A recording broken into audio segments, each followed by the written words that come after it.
ইমামের দায়িত্ব হচ্ছে পেছনে কারা আছে এটা খেয়াল করা। অনেক সময় ইমাম সাহেব আল্লাহু আকবার বলে যে নামাজ ধরছে, কি হচ্ছে পেছনে আর খোঁজ খবর নাই। মুআয ইবনে জাবাল রাদিয়াল্লাহু তাআলা আনহুকে আল্লাহ রাসূল সাল্লাল্লাহু আলাইহি ওয়াসাল্লাম একটা এলাকার ইমাম বানিয়ে পাঠিয়েছিলেন। এলাকার মুসল্লিরা ছিলেন, লোকজন ছিলেন শ্রমজীবী, সারা দিন কষ্ট করে নামাজে যে জয়েন করতো। তো উনি মাগরিবের নামাজে সূরা ফাতিহার পরে সূরা বাকারা তেলাওয়াত শুরু করলেন। তো মাগরিবের সালাতে উনি যখন এত লম্বা তেলাওয়াত ধরলেন, মুসল্লিরা আর ইমাম সাহেবের সাথে থাকতে পারতেছে না, কারণ ওনারা তো ইমাম সাহেবের হয়তো মন ফুরফুরে, উনি পড়তেছেন মনের আনন্দে দরাজ গলায়, কিন্তু মুসল্লিদের তো অবস্থা খারাপ। সারাদিন ওনারা খেতে খামারে কাজ করে আসছে, নামাজ ছেড়ে দিয়ে অনেকে চলে গেছে, একা একা নামাজ পড়ে যে আল্লাহ রাসূল সাল্লাল্লাহু আলাইহি ওয়াসাল্লামের কাছে যে বিচার দিল যে রাসূলুল্লাহ দেখেন এমন একজন ইমাম আপনি অ্যাসাইন করেছেন আমাদের এলাকায়, মাগরিবের নামাজে উনি সূরা বাকারা পড়ে আর আমরা হচ্ছে শ্রমজীবী। রাসূল সাল্লাল্লাহু আলাইহি ওয়াসাল্লাম খুব রেগে গেলেন।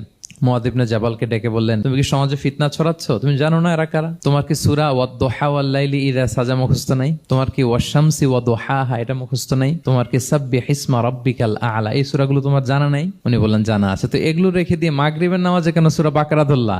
আল্লাহর হাবিব সাল্লাল্লাহু আলাইহি ওয়াসাল্লাম কিন্তু এমন ইমাম ছিলেন না, উনি অত্যন্ত বিবেকবোধ সম্পন্ন একজন ইমাম ছিলেন। একবার পেছনে এক বাচ্চার কান্না শুনে উনি নামাজ ছোট করে দিয়েছেন। সবাই বললেন, ইয়া রাসূলুল্লাহ এত ছোট নামাজ তো কখনো পড়তে দেখি না। তখন রাসূল সাল্লাল্লাহু আলাইহি ওয়াসাল্লাম বললেন, একটা ছোট বাচ্চার কান্নার আওয়াজ আমার কানে এসেছে, আমার মনে হচ্ছে বাচ্চাটাকে সামলাতে নারীদের কাতারে একটা মায়ের খুব কষ্ট হচ্ছে, এজন্য নামাজটা আমি খাটো করে দিয়েছি। দেখেন কি চিন্তা চেতনা, পিছনে কি হচ্ছে সব রাসূল সাল্লাল্লাহু আলাইহি ওয়াসাল্লাম এটা খেয়াল করতেন।